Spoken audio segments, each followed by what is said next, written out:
The morning sun was already hot when Daniel crouched behind the rose bushes, wearing dirty work clothes and a worn cap pulled low over his face. His hands trembled as he held the gardening shears. Through the leaves, he watched his own front door. He had been away for 2 weeks on a business trip, but yesterday he came home early. What he saw made him sick to his stomach. Now, dressed as a gardener at his own mansion, he was about to discover the full truth about his wife Rebecca, and what he would witness today would destroy everything he thought he knew about his life. Before we continue with this shocking story, please take a moment to subscribe to my channel. Hit that like button and drop a comment about what you are watching from. Your support means everything to me. Now, let's get back to the story. 3 days earlier, Daniel Matthews sat in his first-class seat, flying back from Singapore. The business deal had closed faster than expected. He smiled, thinking about surprising Rebecca. They had been married for 5 years. He was 42, she was 35. He had built a successful tech company from nothing, and now they lived in a beautiful mansion in the hills of Los Angeles. Daniel pulled out his phone and looked at Rebecca's photo. Beautiful blonde hair, bright blue eyes, perfect smile. He had met her at a charity gala 6 years ago. She was working as an event coordinator. Within months, they were married. His best friend Michael had warned him, "Daniel, you barely know her. Maybe slow down." But Daniel hadn't listened. He was in love. Now, 15 hours later, Daniel's car pulled into his circular driveway.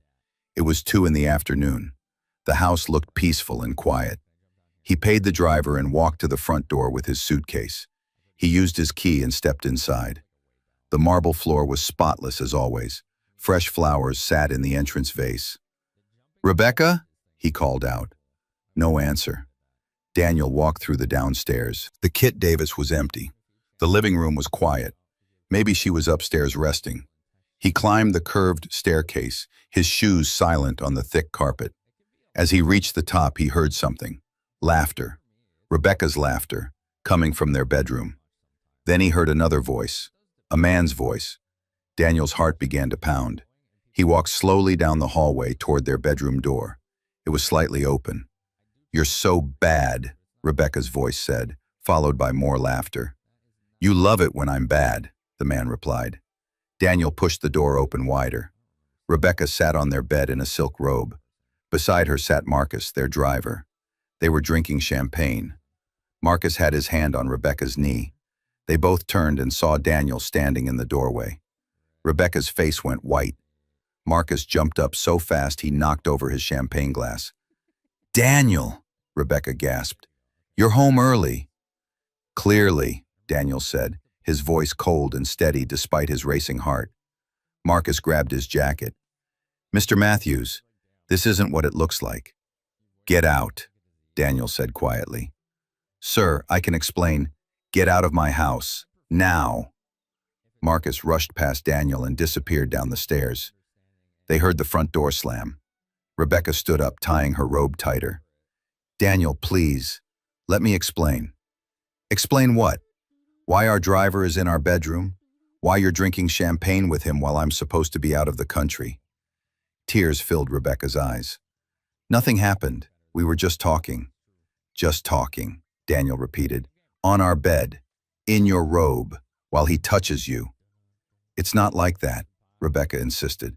"Marcus is nice to me. He listens to me. You're always traveling, always working. I get lonely." Daniel stared at his wife. "So this is my fault." "I didn't say that. But Daniel, you're never here. When was the last time we had dinner together? When did we last talk about anything real?" "I'm building a life for us," Daniel said. "Everything I do is for you. I didn't ask for a mansion," Rebecca shot back. "I asked for a husband." Daniel turned and walked out of the room. He couldn't look at her anymore.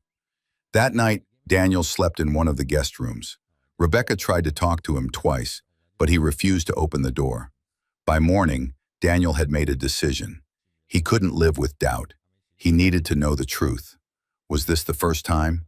Was it just talking, or was there more? He called his lawyer, Robert Davis. "I need to know what my wife does when I'm not home," Daniel explained.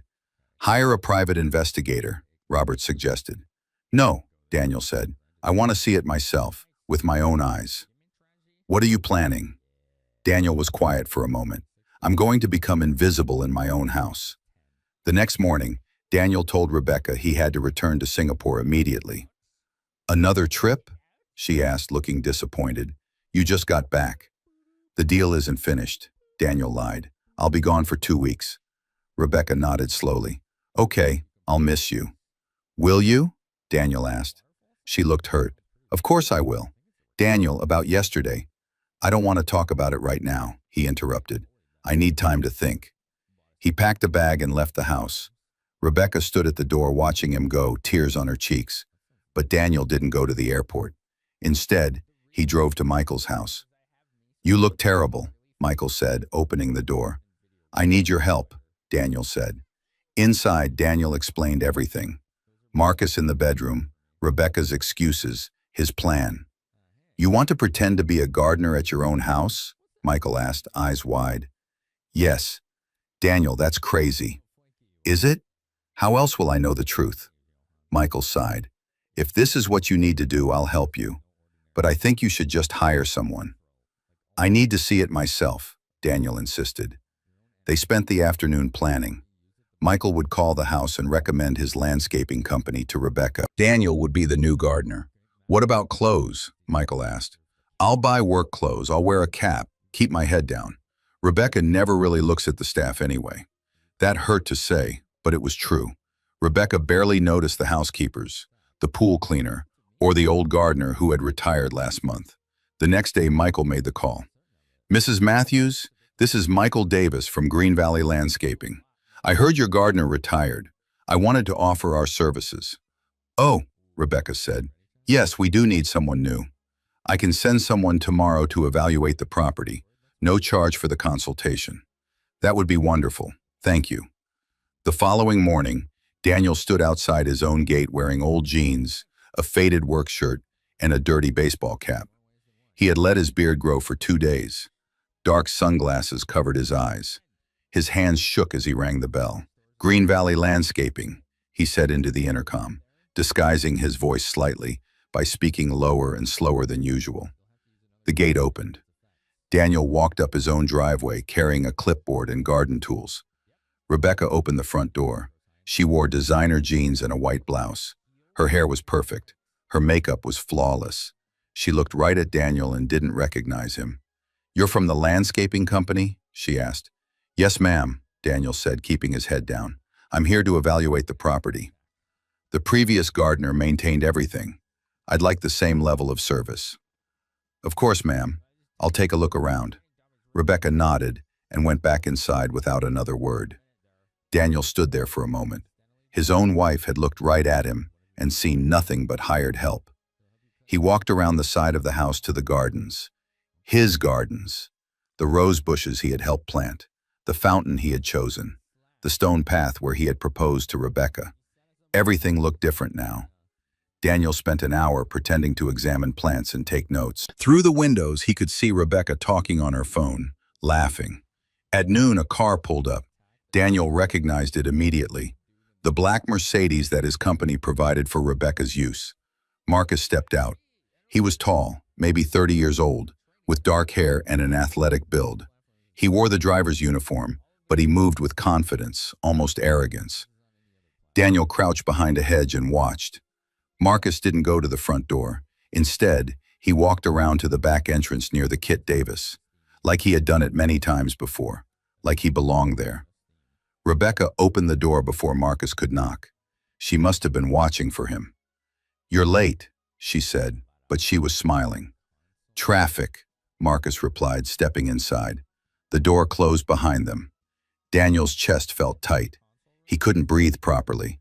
He wanted to storm into his own house and confront them both, but he forced himself to stay still, to watch, to wait.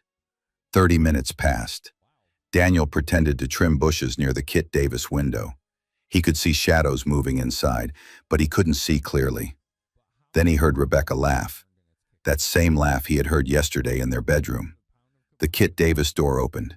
Marcus stepped out, adjusting his uniform shirt. Rebecca followed, touching his arm. Same time tomorrow? Marcus asked. Yes, Rebecca said. Daniel won't be back for 2 weeks. Does he suspect anything? Rebecca shook her head. He thinks we were just talking yesterday. He's clueless. They both laughed.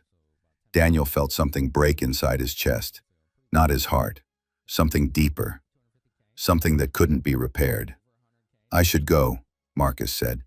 Mrs. Davis wants me to pick up her sister from the airport. Be careful, Rebecca said. And Marcus, thank you for making me feel alive again. Marcus kissed her cheek and walked to the car. Rebecca watched him drive away, a soft smile on her face. Daniel stood frozen behind the hedge.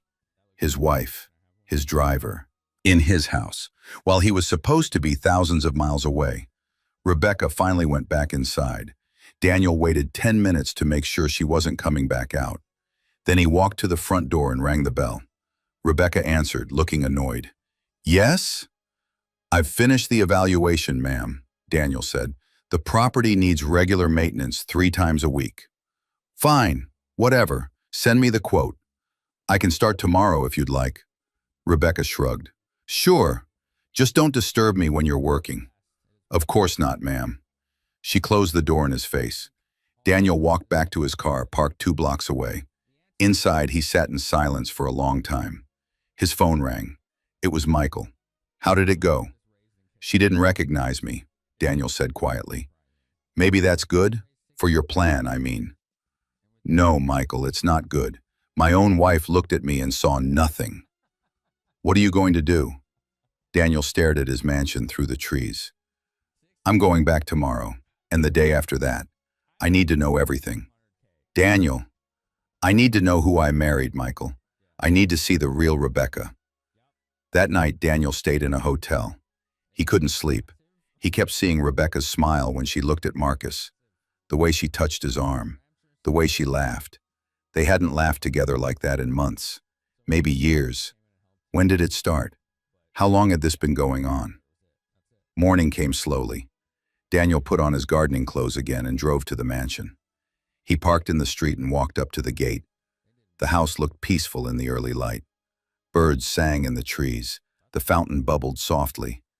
This was his home, his dream house. He had worked so hard for all of this, and now it felt like a prison. Daniel rang the bell. Green Valley Landscaping, he said into the intercom. The gate opened. He walked through, carrying his tools. Rebecca didn't come to the door this time. Daniel went straight to work, or pretended to. He trimmed hedges, pulled weeds, watered plants. Around 10 o'clock he heard voices. He moved closer to the house, staying hidden behind the tall bushes. Through the window he could see Rebecca in the living room. She was on the phone, pacing back and forth. No, Mother, I can't come to lunch today, she said. I'm busy. What am I busy with? Just things. Fine, I'll come next week. She ended the call and threw her phone on the couch.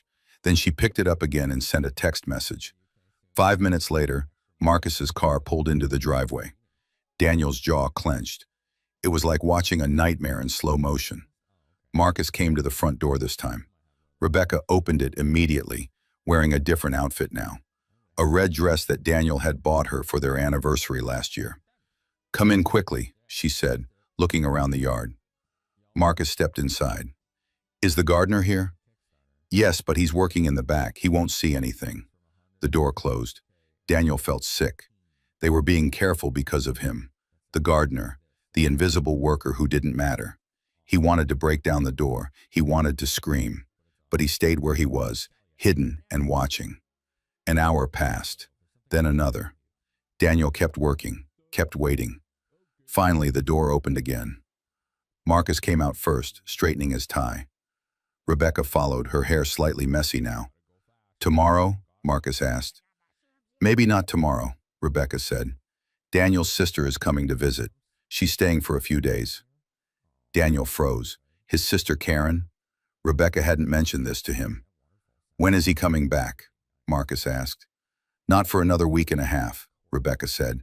Don't worry, we have time. I'm not worried, Marcus said, pulling her close. But I do get impatient. They kissed, right there on the front steps of Daniel's house, in broad daylight. Daniel gripped his gardening shears so tightly his knuckles turned white. After Marcus drove away, Rebecca went back inside. Daniel heard her humming, actually humming, happy. He finished his work mechanically, not really seeing what he was doing. When he was done, he didn't bother telling Rebecca. He just left. In his car, Daniel sat and stared at nothing. His phone rang again. Michael. Daniel, you need to stop this. You're torturing yourself. I need proof, Daniel said. For the divorce, I need to document everything. Then hire an investigator with cameras. You don't need to do this to yourself. Yes, I do, Daniel said. I need to understand. I need to know why. Why? Daniel, people cheat. There's no good reason. There has to be something, Daniel insisted. Something I did wrong. Something I missed. Or maybe, Michael said gently, she's just not the person you thought she was. That night, Daniel lay in his hotel bed staring at the ceiling.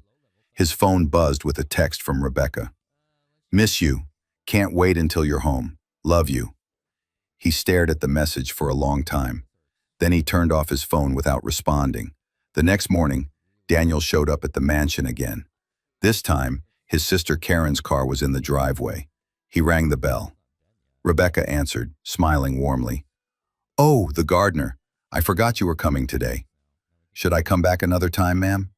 No, it's fine. Just try to stay out of the way. My sister-in-law is visiting. Daniel nodded and went to work.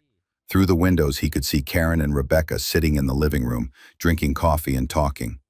Karen was telling a story, gesturing with her hands. Rebecca laughed, looking genuinely happy and relaxed. This was the Rebecca that Daniel knew. Warm, friendly, the perfect wife and sister-in-law. But he had seen the other Rebecca now, the one who kissed Marcus on their front steps, the one who called her husband clueless. Which one was real? Around noon, Karen left to run errands. Rebecca waved goodbye from the door, still smiling. The moment Karen's car disappeared down the street, Rebecca's smile vanished. She pulled out her phone and made a call. She's gone, Rebecca said. How fast can you get here? Daniel moved closer to the window. 30 minutes? Rebecca continued. That's too long.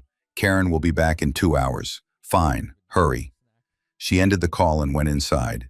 Daniel's hands started shaking again. He knew who she had called. He knew what was about to happen, but knowing didn't make it hurt any less. True to his word, Marcus arrived in exactly 30 minutes. He practically ran from his car to the front door. Rebecca opened it before he could knock. They didn't even speak. They just grabbed each other and disappeared inside.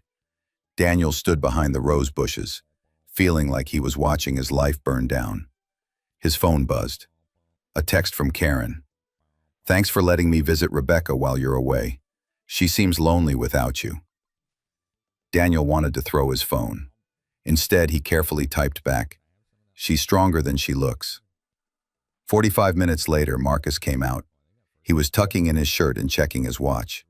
Rebecca followed, looking flushed and happy. You need to be more careful, she said.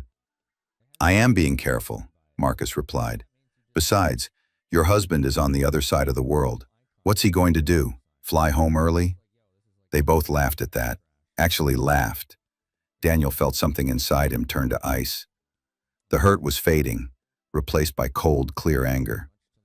Same time tomorrow? Marcus asked. Karen will be here until Friday, Rebecca said. Let's wait until she leaves. I'll miss you, Marcus said, kissing her one more time.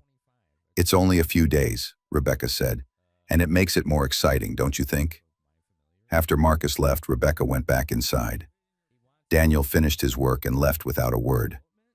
That evening, Daniel sat in his hotel room with his laptop. He had been taking notes, documenting everything he saw, every conversation he overheard. But notes weren't enough. He needed more than his word against theirs. He called Robert, his lawyer. I need to set up cameras, Daniel said. Hidden cameras in my own house. Daniel, that might be illegal depending on where you place them. It's my house. It's also her home. You can't record in private areas like bedrooms without consent. Daniel was quiet for a moment. What about common areas? That's usually fine. Living room, Kit Davis, hallways, but check the laws carefully. I will. Can you recommend someone? I'll send you a contact. But Daniel, are you sure you want to see whatever those cameras might record? I'm already seeing it, Daniel said. I just need proof. The next day was Thursday. Daniel showed up at the mansion as usual. Karen's car was there again. Rebecca barely acknowledged him when she opened the door. Oh, you, just do your thing. Daniel nodded and went to work. But today was different. In his gardening bag, hidden beneath the tools, were 3 small cameras. While Rebecca and Karen were having lunch on the patio, Daniel moved through the house. He placed 1 camera in the living room, hidden in a decorative plant. Another in the hallway, disguised as a smoke detector. The third in the Kit Davis, tucked into a cabinet corner. His hands shook the whole time. What he was doing felt wrong, even though it was his own house. But he needed evidence. For the divorce. For himself. To prove he wasn't crazy. By the time Rebecca and Karen came back inside, Daniel was outside again, trimming hedges. That night, in his hotel room, Daniel opened his laptop and accessed the camera feeds. 3 windows showed different angles of his house. The living room was empty. The hallway was dark. The Kit Davis light was off. He sat and watched, waiting. For what, he wasn't sure. Around 9 o'clock, Rebecca walked through the living room in her pajamas. She was on her phone, laughing and talking. She looked happy and relaxed. No, he has no idea, she said into the phone. He's too trusting. I know. Of course I feel bad sometimes, but Marcus makes me feel young again. Daniel turned up the volume. Daniel is a good man, Rebecca continued. He really is. But he's boring, you know. He's all about work and success. When was the last time he did something spontaneous? When was the last time he made me laugh? She paused, listening. I'm not going to leave him, she said finally. Are you crazy? Do you know how much he's worth? I just need a little excitement on the side. Marcus is fun, but he has no money. I'm not stupid. Daniel felt like someone had punched him in the stomach. Rebecca continued talking. Look, I married Daniel for security, that's the truth. But a girl has needs, right? I can have both, the rich husband and the exciting lover. She laughed at something the person said. No, I'm not worried about getting caught. Daniel is clueless. He trusts me completely. Even when he came home early and saw Marcus in our room, he believed me when I said nothing happened. He's that naive. Daniel closed his laptop. He couldn't listen anymore. He sat in the dark hotel room, replaying her words in his mind. Boring, clueless, naive. She married him for security. She never really loved him. 5 years of his life, 5 years of love and trust in building a future together. And it was all a lie. Daniel picked up his phone and called Michael. It's midnight, Michael said groggily. She never loved me, Daniel said. She married me for my money. Michael was silent for a moment. You heard her say that? Yes, on the camera. She told a friend that I'm boring and clueless, but she's not leaving because I'm rich. Daniel, I'm so sorry. I'm going back tomorrow, Daniel said. One more day. I need to see them together one more time. For the cameras. Why? You already have enough. Because I need to see it all, Daniel said. I need to see exactly who I married. The whole truth. This is going to destroy you. I'm already destroyed, Michael. Now I just need closure. Friday morning came. Karen had left Thursday night, so Daniel knew Rebecca would be alone. He put on his gardening clothes one last time and drove to the mansion. The gate opened as usual. He walked up the driveway, carrying his tools. Rebecca opened the door wearing a silk robe. Her hair was wet, like she had just showered. Oh, she said, looking annoyed. I forgot you were coming today. I can come back later, ma'am. No, just make it quick. I'm expecting someone. Daniel nodded and went to work. He positioned himself near the living room window, pretending to examine the bushes. 15 minutes later, Marcus's car pulled up. Marcus got out wearing casual clothes instead of his uniform, jeans and a tight black shirt that showed off his muscles. He walked to the door. Rebecca opened it before he could knock. Finally, she said, pulling him inside. Through the window, Daniel watched. The cameras were recording everything, but he couldn't look away. Rebecca and Marcus didn't even make it to the couch. They started kissing right there in the hallway, pulling at each other's clothes. Upstairs, Rebecca said, breathless. They disappeared up the stairs, to the master bedroom, to Daniel and Rebecca's bed. Daniel stood frozen, holding his gardening shears. He couldn't move. He couldn't breathe. Above him, he heard footsteps, laughter, other sounds he didn't want to identify. His wife, in their bed, with their driver, the man Daniel trusted to drive Rebecca safely around the city, the man Daniel paid every week, the man who smiled and said, "Yes, sir," and, "Of course, Mr. Matthews," while sleeping with his wife. Daniel didn't know how long he stood there. Maybe 10 minutes, maybe an hour. Time had lost all meaning. Finally, he forced himself to move. He packed up his tools mechanically, like a robot going through programmed motions. As he walked to the gate, he looked up at the bedroom window. He could see shadows moving behind the curtains. Daniel left his own home for the last time as the invisible gardener. In his car, he sat with his hands on the steering wheel. He couldn't cry. He couldn't scream. He just felt empty, hollow. His phone rang. Robert, his lawyer. "I have the evidence I need," Daniel said. "When can we file?" "Monday morning. But Daniel, are you sure?" "I'm sure. File for divorce. I want her out of my house. I want Marcus fired. I want this over." "What about the property settlement? California is a community property state." "I don't care," Daniel said. "Give her whatever the law requires. I just want my life back." But even as he said it, Daniel knew the truth. He couldn't get his life back. That life was gone. The man who trusted and loved Rebecca was gone. Everything was gone. All because he had become invisible in his own home. What will Daniel do with the evidence he's gathered? How will Rebecca react when she discovers the truth? And what will happen when Marcus realizes his comfortable life is about to end? You are about to find out now. But just to remind you again, don't forget to like and subscribe to see how this dramatic story goes. Monday morning arrived cold and gray. Daniel sat in Robert Davis's office, watching his lawyer review the evidence on his laptop. "This is extensive," Robert said quietly, scrolling through the video footage. "The conversations, the recordings, the timestamps. Rebecca won't have any defense." "Good," Daniel said. His voice sounded flat, emotionless. Robert looked at him with concern. "Daniel, when was the last time you slept?" "I don't remember." "You need to take care of yourself. This process is going to be difficult." Daniel laughed bitterly. "More difficult than watching my wife in bed with another man. More difficult than realizing my entire marriage was a lie." Robert closed the laptop. "I'm filing the papers today, but I need to know what you want." "I want a divorce. I want her out." "Financially, what do you want?" Daniel rubbed his face. "Whatever the law requires. The house is mine. I owned it before the marriage. My company is mine. She can have the cars, the jewelry, whatever. I'll give her a settlement. I just want this over." "She'll probably fight for more." "Let her try," Daniel said coldly. "I have video of her admitting she married me for money. I have proof of adultery. What judge is going to side with her?" Robert nodded slowly. "When do you want her served?" "Today. This afternoon. I want to be there when it happens." "Are you sure that's wise?"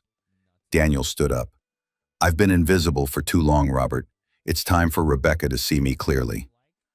That afternoon, Daniel drove to the mansion. He didn't disguise himself this time. He wore his usual business suit, his expensive watch, his wedding ring still on his finger. The gate opened when he pressed his code. He drove up the familiar driveway and parked near the front door. His hands shook slightly as he got out of the car. This was still his home, but it didn't feel like home anymore. He used his key to open the front door. Inside, everything looked perfect, as always. The flowers were fresh. The marble gleamed. The expensive artwork hung on the walls. All of it felt meaningless now.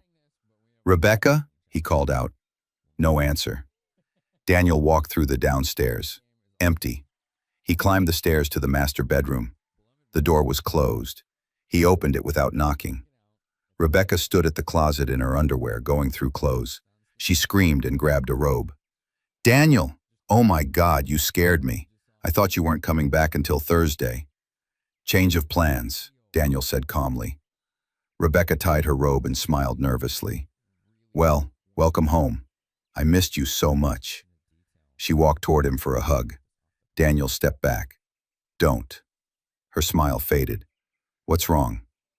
Everything, Daniel said. Absolutely everything.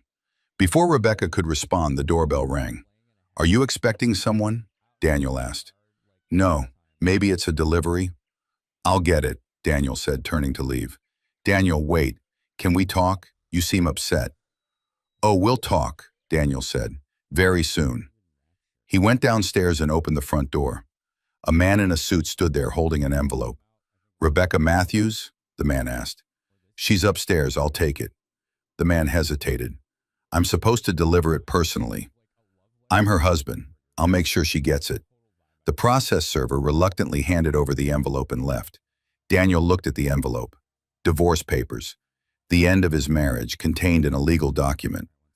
Rebecca came downstairs now, dressed in jeans and a sweater. Who was that? Daniel handed her the envelope without a word. She looked confused. What is this? Open it. Rebecca tore open the envelope and pulled out the papers. Her eyes scanned the first page. Her face went white. Petition for dissolution of marriage, she read aloud. Then she looked up at Daniel. This is a joke, right? Do I look like I'm joking? Daniel, what is this? What's happening? I'm divorcing you, Rebecca. She laughed nervously. Because of Marcus? Daniel, I told you nothing happened. We were just talking. You can't divorce me over a misunderstanding. It wasn't a misunderstanding, Daniel said quietly. And it wasn't just talking. Yes, it was. Daniel, please, you're overreacting. Am I? Daniel pulled out his phone and opened the video app. Then explain this. He pressed play. On the screen, Rebecca and Marcus appeared, kissing in the hallway of this very house. Rebecca's face went from white to red. You recorded me? How did you? Where did you? Daniel swiped to another video. This one showed Rebecca on the phone saying, I married Daniel for security. Marcus is fun, but he has no money. I can have both.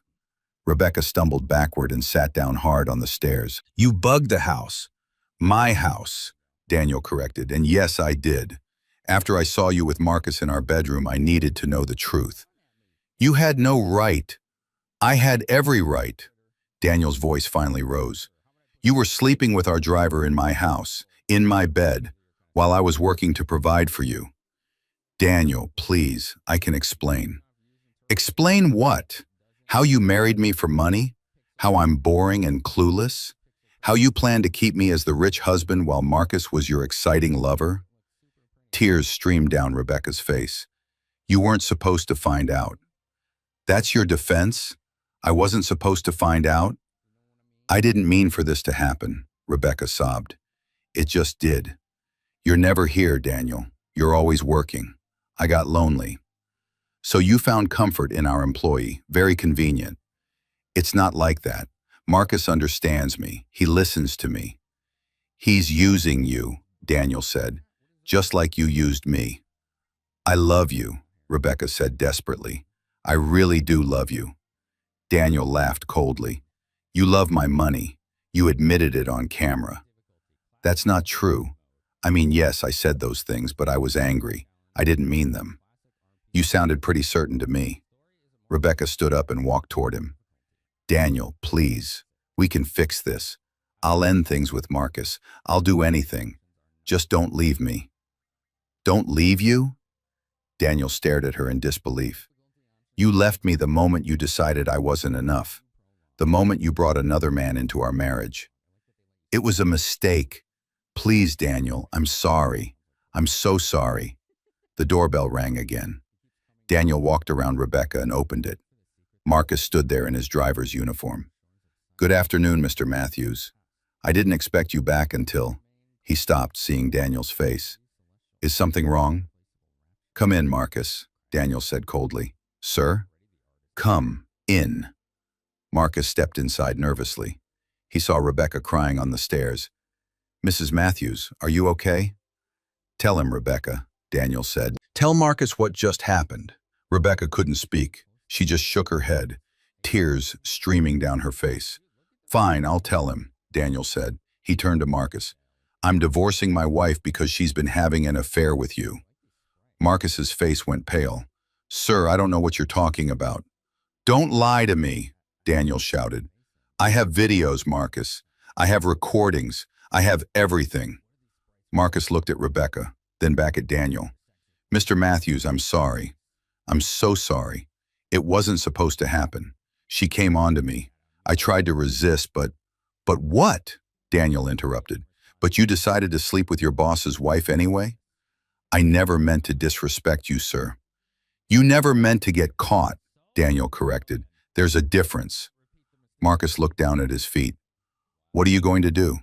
"What do you think?" Daniel asked. "You're fired. Effective immediately. Security will escort you off all company properties. If you come near my wife, sorry, my soon-to-be ex-wife, again, I'll have you arrested for trespassing." "Mr. Matthews, please, I need this job. I have bills. I have..." "You should have thought about that before you slept with my wife," Daniel said. "Get out of my house." Marcus looked at Rebecca one more time. She wouldn't meet his eyes. "Rebecca," Marcus said softly. "Leave," she whispered. "Just leave." Marcus walked out. The door closed behind him with a final click. Daniel and Rebecca stood in silence. The house felt enormous and empty. "So that's it?" Rebecca finally said. "You're just going to throw away 5 years of marriage?" "You threw it away," Daniel replied. "The moment you betrayed me." "People make mistakes, Daniel. Couples work through infidelity all the time." "Maybe they do. But those couples actually loved each other. You admitted you married me for security. How do I work through that?" Rebecca wiped her eyes. "I did love you. I do love you. Maybe not in the beginning, but over time." "Don't," Daniel interrupted. "Just don't. I don't believe you anymore. I don't trust you. I don't even know you." "You're being so cold," Rebecca said. "I spent a week disguised as a gardener at my own house," Daniel said quietly. "I watched you with him. I heard every word you said. Every laugh, every touch, every lie. You want to talk about cold? You looked at me, your own husband, and didn't recognize me because you never really saw me. I was just a wallet to you." Rebecca opened her mouth, then closed it again. "The divorce papers explain everything," Daniel continued. "You have 30 days to respond. My lawyer will contact yours. I suggest you hire someone good." "What about the house? What about my things?" "You can stay here for 2 more weeks. That gives you time to find a place. After that, I'm changing the locks." 2 weeks? Daniel, that's not enough time. "It's more than generous considering what you did." "What am I supposed to do? Where am I supposed to go?" "Call Marcus," Daniel said. "Maybe he'll take you in." Rebecca's face hardened. "You're really going to be this cruel?" "Cruel?" Daniel almost laughed. "You want to see cruel? I could post those videos online. I could send them to your family, your friends. I could make sure everyone knows exactly who you are." "You wouldn't." "No, I wouldn't," Daniel admitted. "Because I'm not like you. I actually have a conscience." He turned to leave, then stopped. "One more thing. Karen called me yesterday. She said you seemed lonely while I was gone. She felt bad for you." Rebecca said nothing. "My sister felt sorry for you," Daniel continued. "While you were in bed with Marcus, she was worried about you being alone. That's the kind of person Karen is. She cares about people. You only care about yourself." Daniel walked to the door. "Daniel, wait," Rebecca called. "Please, can we just talk about this?" "We just did," Daniel said. "Goodbye, Rebecca." He walked out of his mansion and didn't look back. In his car, Daniel sat for a moment. His hands gripped the steering wheel. His chest felt tight. He had done it. He had confronted her. It was over. But he didn't feel relieved. He didn't feel victorious. He just felt empty. His phone rang. "Michael, did you do it?" "Yes," Daniel said. "She's been served.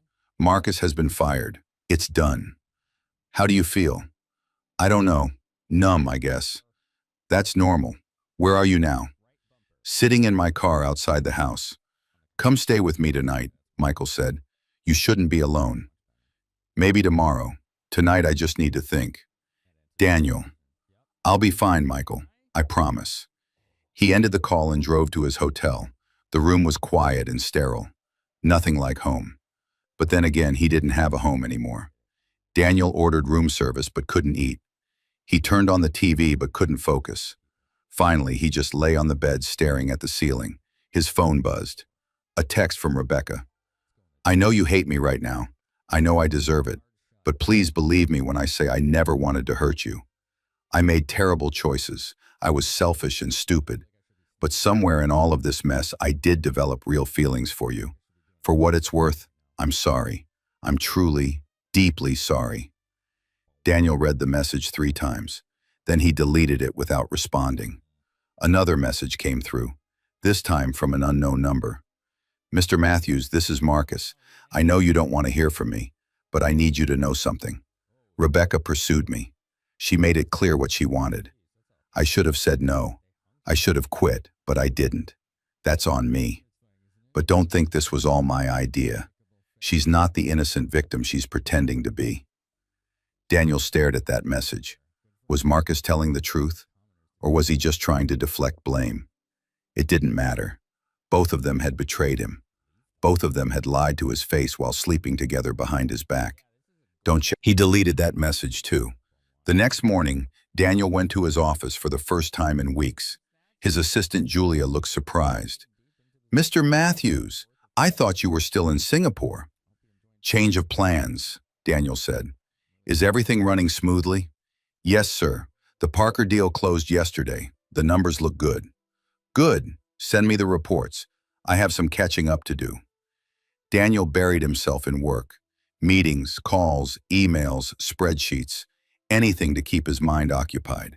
But around noon, Julia buzzed his intercom. Mr. Matthews, there's a woman here to see you. She says it's urgent. Who is it? Rebecca Matthews. Daniel's jaw clenched. Tell her I'm not available. She says she'll wait. Tell her I'm not available today, tomorrow, or any day. She needs to contact my lawyer. Yes, sir. 10 minutes later, Julia buzzed again. I'm sorry, sir. She's refusing to leave. She's crying in the lobby. Security is asking what you want them to do. Daniel stood up and grabbed his jacket. He walked to the lobby himself. Rebecca sat in one of the chairs, mascara running down her face. Other employees were staring. Rebecca, Daniel said quietly, you need to leave. I just want 5 minutes, she pleaded. Please, Daniel, just 5 minutes. No, go home. That's not my home anymore. You're kicking me out. You have 2 weeks. That's what we agreed. Agreed? You dictated. I had no choice. Daniel stepped closer and lowered his voice. You're making a scene. You're embarrassing yourself and me. Leave now or I'll have security escort you out. You used to love me, Rebecca sobbed. What happened to that man? He woke up, Daniel said, and saw who you really are. He turned and walked back to his office, leaving Rebecca crying in the lobby. That evening, Daniel's phone rang constantly. Rebecca, calling over and over. He blocked her number. Then his house phone rang. He didn't have a house phone at the hotel, so it must be someone calling the mansion. Maybe Rebecca, trying to reach him that way. He ignored it. But the next morning, Michael showed up at his office. We need to talk, Michael said, closing the door. About what? Rebecca came to see me last night. Daniel looked up sharply. She did what? She showed up at my house, crying, begging me to talk to you. What did you tell her? I told her to respect your space and contact your lawyer, Michael said. But Daniel, she's falling apart. I've never seen anyone so destroyed. Good, Daniel said coldly. Now she knows how I feel. I'm not defending what she did, Michael said carefully, but I think she genuinely regrets it. Regrets getting caught, you mean? Maybe. Or maybe she regrets losing you. Daniel shook his head. I don't care. She made her choice. Now she lives with the consequences. Just be careful, Michael warned. Desperate people do desperate things. That night, Daniel returned to the hotel to find Rebecca sitting in the hallway outside his room. "How did you find me?" he demanded. "I hired someone to follow you," she admitted. "Please, Daniel, I just need to talk to you." "No, I'm not leaving until you listen to me. Then I'll call the police and have you arrested for trespassing." Rebecca stood up. "I lost my husband, my home, my life. What else can you take from me?" "Your dignity, apparently," Daniel said, "since you're willing to stalk me at a hotel." "I love you." "No, you don't," Daniel finally shouted. "You love what I gave you, the mansion, the cars, the lifestyle. You love the idea of me, not the real me, because if you loved me, you never would have done what you did." Rebecca reached for him. "That's not true." Daniel stepped back. "Don't touch me. Don't call me. Don't come to my office or my hotel. We're done, Rebecca. Accept it and move on." He pushed past her, unlocked his room, and went inside. He locked the door and leaned against it. Outside, he heard Rebecca crying, then footsteps, then silence. Daniel slid down to the floor and put his head in his hands. He was exhausted, emotionally, physically, mentally drained. How had his life become this nightmare? The next few days passed in a blur. Daniel worked, slept, and tried to pretend everything was normal. Robert called with updates on the divorce. Rebecca's lawyer is pushing back on the settlement. They want half of everything. On what grounds? They're claiming the videos were obtained illegally. They want them thrown out. Can they do that? Probably not. You recorded in common areas of your own home. And Rebecca's admission about marrying you for money is pretty damning. But they're going to fight. "Let them," Daniel said. "I have time and money. How much does she have?" "That's actually another issue," Robert said. "She's asking for temporary spousal support while the divorce is pending." "Absolutely not. Daniel, she has no income. You've frozen her credit cards. She has no access to your accounts. How is she supposed to live?" "She can get a job like everyone else." "The judge might see it differently." Daniel sighed. "Fine. Give her $5,000 a month. That's more than generous. I'll present the offer." After the call, Daniel sat in his office staring out the window. Below, the city bustled with life. People going about their normal days, unaware of his private nightmare. His phone buzzed. A text from an unknown number. "This is Marcus again. I know you blocked my other number. I need you to know Rebecca is telling people I seduced her. She's playing the victim. Don't believe her lies. I have text messages from her proving she started this. If you want them, let me know." Daniel stared at the message. Marcus had evidence against Rebecca? He typed back, "Send them." A minute later, screenshots started coming through. Text messages between Rebecca and Marcus going back 6 months. Rebecca: "My husband is so boring. I need some excitement in my life." Marcus: "I can't. I work for him." Rebecca: "That makes it more fun, don't you think?" More messages, flirtation, plans, meeting times, and explicit photos that Daniel deleted immediately without looking closely. All of it proved one thing. Rebecca had pursued Marcus aggressively. She had initiated everything. But Daniel didn't feel vindicated. He just felt sick. Both of them had betrayed him. Both of them were terrible people. The fact that Rebecca had started it didn't make Marcus less guilty. He forwarded the messages to Robert with a simple note.